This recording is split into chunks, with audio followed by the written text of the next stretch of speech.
Ano nga pwedeng manapak ng... Walang dahilan. Walang dahilan. Angas no? Gagi, sleep na si sir. O yun, so may mga patches dyan.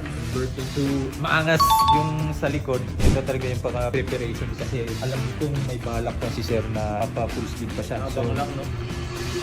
what's up guys? Another day, another tattooan na naman, no? So ito pala si sir yung gagawa natin ngayon. Continuation ng lion. Ayun yung heel niya guys, pakita mo. Hey guys, yung mga pala kasama natin yung mga squad natin. Si SB Squad, Reinhardt, at si SB Squad.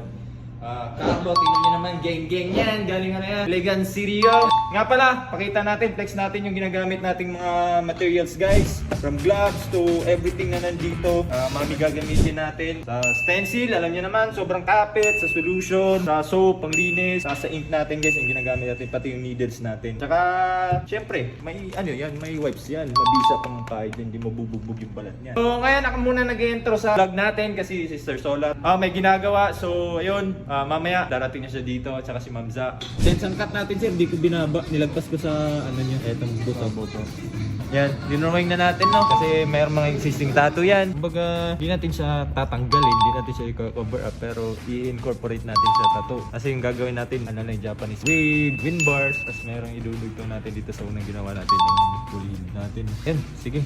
Gagamitin natin ngayon 3RL muna para pang outline natin, then bloodline muna sa mga dinrawing natin para hindi mabura. Para at least pagka nagtuloy-tuloy na tayo, wala na tayong iisipin. Okay guys, let's go! Angas no? Gagi, sleep na si sir. Kung pumunta si sir dito, eto lang patch lang eh. Biglang ngayon, no? Yung, Ay, Reko, yung pwede smile na. niya, Ano nga pwedeng manapak ng... walang dahilan. Walang dahilan. Ano po? Bakit na nanapak? Ito yung dating yung ginawa ni Hako. Tapos meron ka ng mga existing yan natin yan. Itong Lotus sir dati niya. Hindi, nilagay na din. Ano, ay paano na incorporate niya na.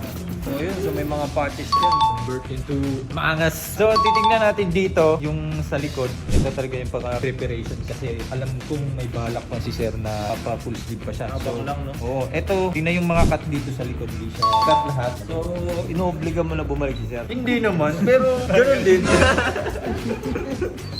Babalik na yun. Oo, di ba? Ito Babalik talaga yan. Nakamukha namang nasiyan si sir. Okay ba sir? Dalawang matinding pag namin dito. Muli, paalam!